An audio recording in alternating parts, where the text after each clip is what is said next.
Hello everyone, how are you guys? Today we are going to cover the most important topic in option trading or in any kind of trading, which is risk management.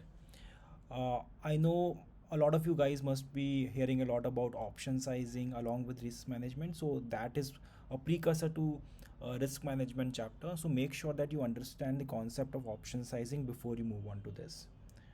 Uh, there are multiple ways in which we can manage the risk. I am sure that you guys be trading in not just in equity market, you must be trading in futures and options. So this portion is going to cover specifically the risk that are going to come in future and option, and how is that we can hedge it slash we can reduce the extent of the cover that we are going to blow up in the situation that the trades are not moving in our direction, and what are different steps we can take uh, in terms the trade is not going the right direction. So I will be talking about the three basic strategies which are very core and which are very practical that I use in my day-to-day trading setup. And I would say not a lot of traders would emphasize on those because these are the quintessentials for any trading setup, and we'll delve into more as you uh, see more in this video. So the first one I'm going to talk about is the profit booking strategy. It doesn't look like a risk management strategy, but I will tell you what I mean by that. See, when you take a options trade, you know there's a decay which plays a most important role in that, and a lot of decay is going to come. Depends on the VIX scenario, but what we have seen, if it's a high VIX scenario where we are saying uh, the VIX is more than 14 plus, a lot of decay is going to come in the last day, and specifically in the second half of that 0 DTE, which is the day of expiry. Now what happens at that point of time, the options which were previously uh, depends on what kind of trader you are, because I am mostly an intraday trader which usually deals with 1 DT and 0 DT, which is on the day of expiry. So that, for example, if a nifty option which is for 180 1 OTM which is being traded at 40 rupees in the morning, it will come down to around 15 rupees or 10 rupees in the afternoon around 12, right? So that's a 75% decay that has happened. But what we usually do is like, because we still think if you are a seller, then you will also make sure that this 10 rupees come to your kitty, and for that we continue to keep the trade for next 3.5 hours, and we hope that this 10 rupees go to 0 rupees. So if you look at the time breakup, in the first 3 hours you are actually capturing 75% of the decay, and from 10 to 0 you are capturing just 25% of the decay. Now a lot of things nowadays, they are like multiple hedge funds which are coming into picture. What they are trying to manipulate the market. When this 10 rupees will go to 2 rupees or 1 rupee around 2:45 or 2:30 in the afternoon, they will try to move the market in a way where this 1 rupee will then again go to 100 rupees, 150 rupees, and we have seen a lot of examples, and the phenomena is known as injection candles. And the reason it is happening is like uh, funds like Jane Capital or Millennium, what they are trying to do is like they are trying to deploy a lot of capital within the Nifty index or whichever day the expiry is into those kind of trades. They are trying to make it move by 1% or 2%. So even if the stocks in that Nifty index move by 1% or 2%, the value of these options, because they will be like 1 OTM or 2 OTM, they will move by around 100 points, 200 points. And you may try to capture this 100 to 10 to 0 movement for the last 3.5 hours, but essentially you will realize a lot of it will not move in that favor. It may go to 1 rupees till 230 or so, and then one will actually go back to 100 rupees by 315. So this is one of the risk management strategy. The rule of thumb should be, and this is what I followed, so that is why I'm recommending you. If you are a seller and if you have taken a trade in the morning, if the decay is 70% that you have achieved in intraday, try to book the trade. please book the profit, and try to make sure that you then move your capital into some other trade where the volumes are good, where the premium is good, and there is a good amount of time to expiry. Don't trade on scripts which have like 3 hours left to expiry, because of the reason I just mentioned. It would be very risky, and actually it will burn away your portfolio, right? That's one. Now again, people will say that you can put this stop loss in this scenario where you one will not actually go to 100. You can actually put a trailing stop loss of 5 rupees. Agreed, but I have seen a lot of times, because I do algo trading, this even if you put stop loss of 5 rupees or 10 rupees, 20 rupees, there is a lot of chance that the slippages will happen, and slippages are not minus slippages. This 1 rupees will actually get cut off at 30 rupees or 40 rupees. Even that is very significant. So ultimately what you are trying to do is, you have taken the trade at 40 rupees, then ultimately it is going to come back to your 30 rupees, 40 rupees position, and it is not giving you entire profit, right? So better strategy is to book 70%. Whenever you have a 70% decay in your trades when the sell side, just book it and try to take new trades, okay, on 1 dt or 0. Try to avoid 0 dt, but you take more trades on 1 dt. That's number one option, risk management strategy that I'm going to talk about. Now coming to the second strategy, which is about stop loss.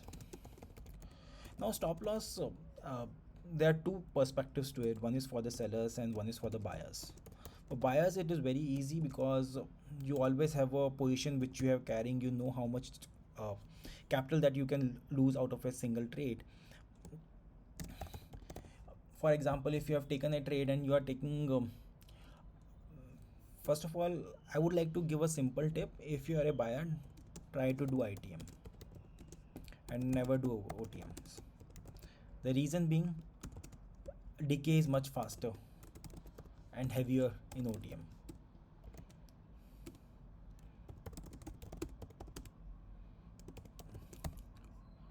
Got it? Now that was a tip. Now how is that you manage your position? Now, for example, if you're starting with a capital of 1 lakh, you are deploying in a trade. It depends on what is your risk reward ratio. That's one. Second is, what's the win percentage for you? So these are the two important things that will define how the buyer as a trader is performing. Okay, so for the buyer side,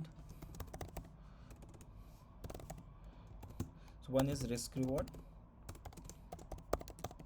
and the second is average win percentage. Okay, so if we are saying that your risk reward is maybe 2:1, people may say that they are very good trader and they try to uh, capture risk with 2:1 ratio, and the average win percentage in this case maybe 50-50, right? So what we are saying essentially, for every 1 lakh that you are putting, and if there is a stop loss, you're also putting a stop loss along with that at 10%, right? So in this case, what is happening? So you will be earning 10,000 if there's a capital of around 1 lakh.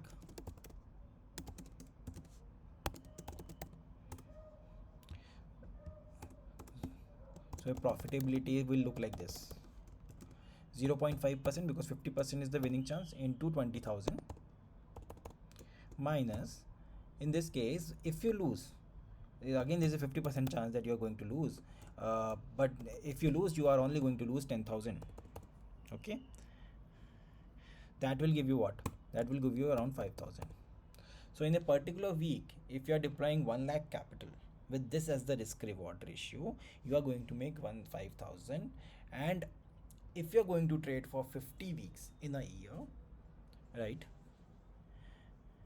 If you're going to trade 50 weeks, that means you are going to earn 2,50,000 over a capital of 1 lakh. You have around 50 in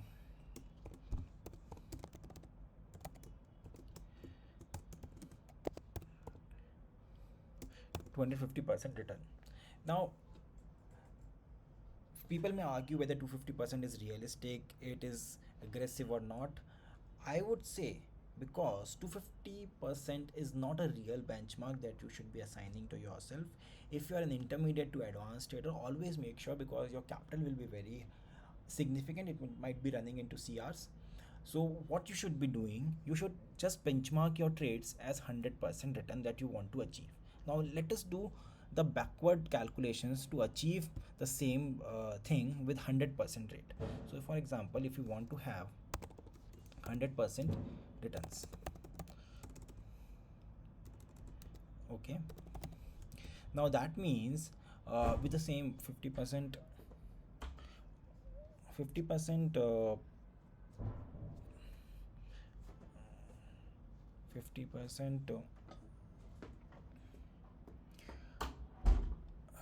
win percentage and a risk reward of 2 is to 1, what it means is uh, every month, every week, you are earning around 2%, right? That means if you have a capital of 1 lakh, you want to earn around 2000 per week, right?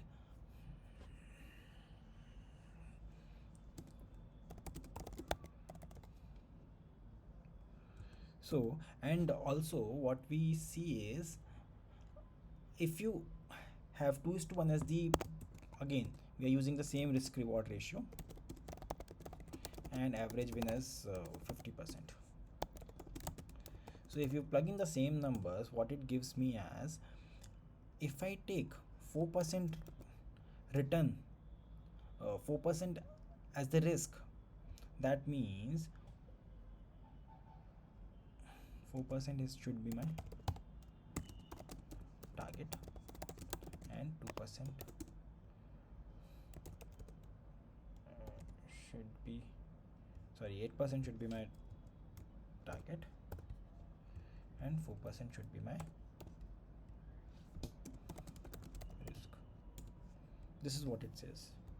So in this case, what you are trying to say, by doing the reverse calculation, you get to know, if you want to earn 100% return, you are saying every week you should be targeting 4%, you should be only risking 4% of your capital. And with this risk reward, which is very very I would say achievable, average win percent of 50% and 2 is to 1 as the risk reward, you can make 100% profit. So for buyers it is very easy. Make sure that you put a stop loss which is 4% of your capital. Always put 4% as your capital, and make sure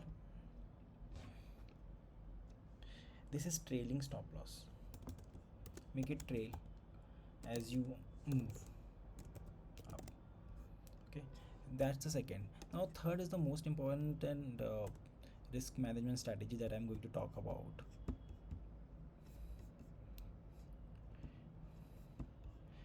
The third strategy is about covered calls.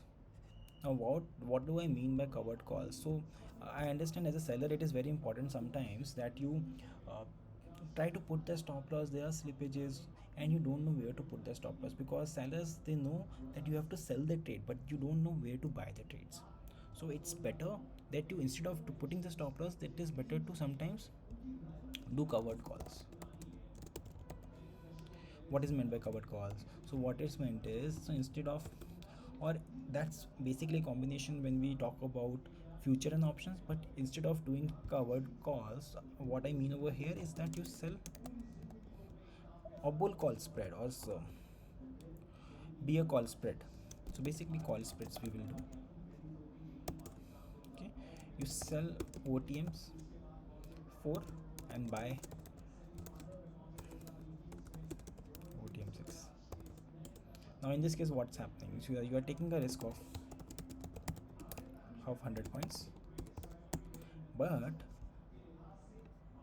you know you are getting a premium of 6 points or maybe 10 points. Your risk reward in this case is 1 is to 10. But in this case, as you realize, we are sellers and we are minimizing our exposure. It's not unlimited right now, it's limited to 1 is to 10. And we will be very sure on the profitability part as well, because you will know which direction, because all of these are directional trade, right? So I will also put a video on YouTube which will talk more about how is that you can capture the directions by looking at option chain, by looking at global markets, by looking at uh, the trends, the indicators, and how the price action is moving for the last couple of months. Based on that, you will get a good sense on where the direction for the particular week is going to be, and using that, you should be taking your positions. So spreads are most important way where we are limiting your exposure in a sell side by making sure that your risk is limited and the reward is something that is going to come over a period of time, but you are limiting your risk. Now in this, how exactly you are going to do it? You are, for example, if you are taking a weekly trade, okay, where you are going to do OTM, always make sure that you do delta hedging. Okay, so in this what we will do, we will do a trade where we are shorting 16 delta and buy 8 delta. This is something that I follow. Now what happens in this case is like you are taking a net of 8 delta position. So in case the market moves by 100 points, the position will, the MTM will move by 8 points, because that is theoretically what it says, and it will exponentially move as and when the price of that strike price starts coming closer to the options, it will start increasing, and it will, the rate at which it will move, it will start increasing as well. Now the idea is, as and when the decay is happening, okay, you will start making it closer, making it move closer towards the strike price. So for example, on day 5 to expiry, you will do OTM 8 and OTM 6, OTM 10, which are giving you 16 delta and 8 delta positions. Now when it comes to OTM day 4, you will start making it move closer. You will make it OTM 6 and OTM 8, and so making sure that you are having delta of 8, right? And also your risk is limited to 100 points. That's how you are making sure that the options are not going in the other direction. In case they are going in the other direction, make sure there are two strategies now. In case the trade is not moving in the direction that you think it should be moving, then either you square off by taking a loss that you have decided in your mind, which is around 4% of the capital, which I always take. If the loss is 4% of the capital, then you try to minimize loss, try to book the book the loss and enter the trade after giving some breathing room to yourself. Or what you can do is like shift this trade by from OTM 8 to OTM 10. If the trade moves to your direction, since you also have 5 days to expiry, try to make it move to the other direction. Or in case if you see the direction has completely changed, try to do put spread instead of doing call spread, right? So these are some of the ways where which by which we can try to understand the risks which are there in options, and we can try to minimize it. This is for now. I will be coming up with more videos where we talk about how is that we capture the directions in the trade, and I will give you practical examples in which how is that I am doing it, so it helps you in your understanding. This was more of a theoretical lesson that I was trying to put up to you, but I will be happy to discuss more about the strategies that we've discussed right now, delve deeper into it, and then take it from there. Thank you guys, that's all for now. We'll meet you next time. Let us know if you have any comments, happy to touch upon those. And please share, like, and subscribe my YouTube channel, because it will give me motivation to create more videos like these. And I will be coming up with more videos where we talk about directions. I believe that's the most important video, because this will also give you confidence how to take spreads, whether it should be call spread, put spread, or strangle. And this way it will help you maximize your returns. So see you soon, guys. Happy listening and wish you all the best. Bye.